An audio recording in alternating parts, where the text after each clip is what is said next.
Greetings, scale modelers. Welcome to another quick and dirty scale modeling review. In this episode, I'm going to do a review of the 48 scale Revell JU-87. This will be a later version of the Stuka, the tank buster version used on the Eastern Front. So let's give it a look. The Revell JU-87 kit has a total of 43 parts. It's skill level 4. I'm not sure how tough that's supposed to be. I don't think this is going to be very tough, but I am experimenting with doing my camouflage this time using brushwork, and it's going pretty well. I'm going to add on another shade that I'm using, some Testors acrylic fluorescent green, along with a couple of dabs of Tamiya titanium silver acrylic paint, and I'm thinning it out with 91% alcohol, and it seems to dry really fast and it's easy to clean up. And instead of the subtle blue, I am using Tamiya gray for those parts, the underneath section of the plane, along with those big beautiful tank busting guns. The wing tops and bottoms fit together nicely. I got them pinned. I'm gonna let that marinate for about a day and come back to that, but looking good.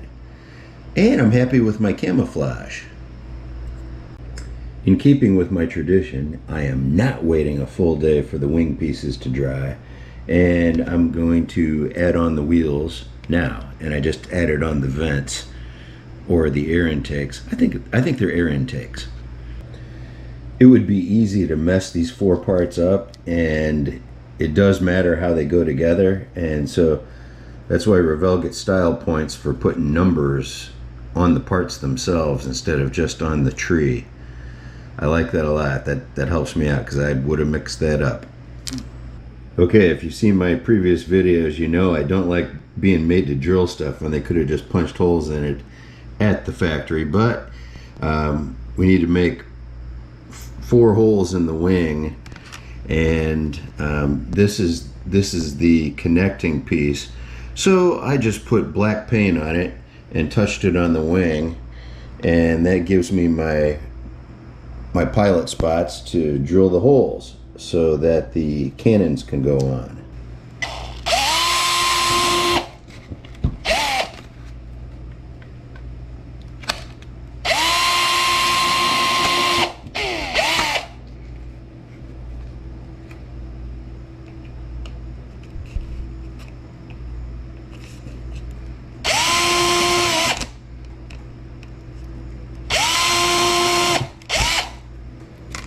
Just to put things in perspective, compare the size of the pilots to the size of those cannons. Those cannons are fearsome. Wow. On this model, I'm going to experiment with trying with the brush, and I got the paint mixed thin enough that it seems to be going on in a fairly natural way, even more so than it would look like if I used the AK camouflage putty. So I've got some real thin mixed.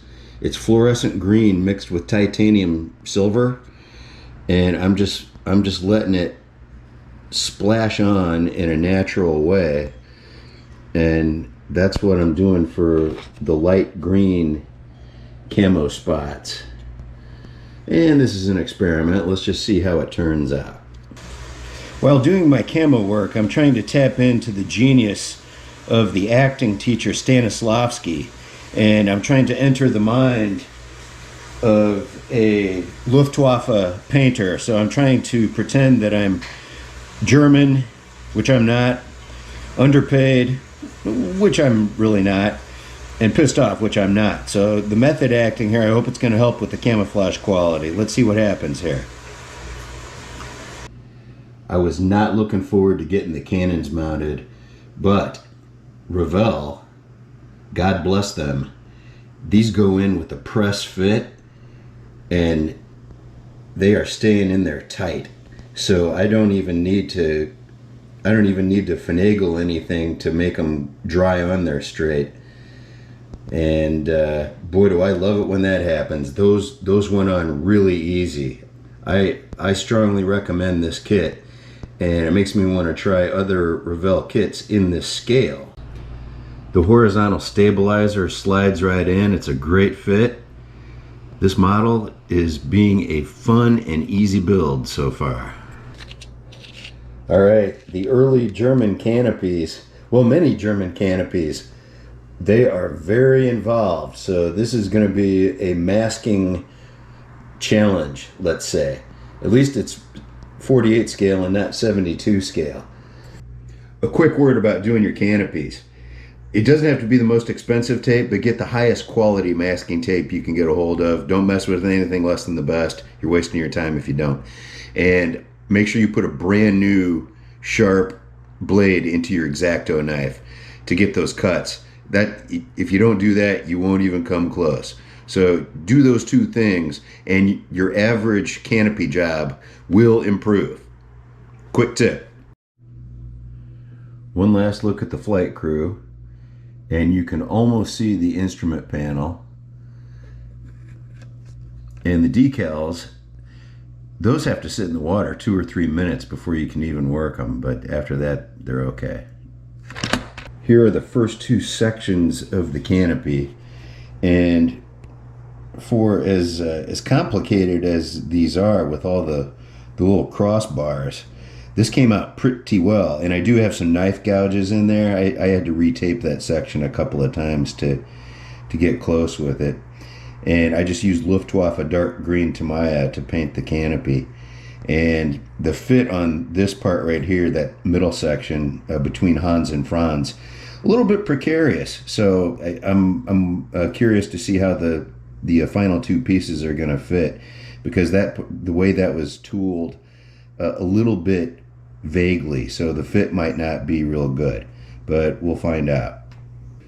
So to sum up this quick and dirty review of the Revell 48 scale Stuka with the Ostfront cannons, the parts fit wonderfully, better than most. So this is one of the best fitting models I have built, and this is a 2021 production, manufactured in China.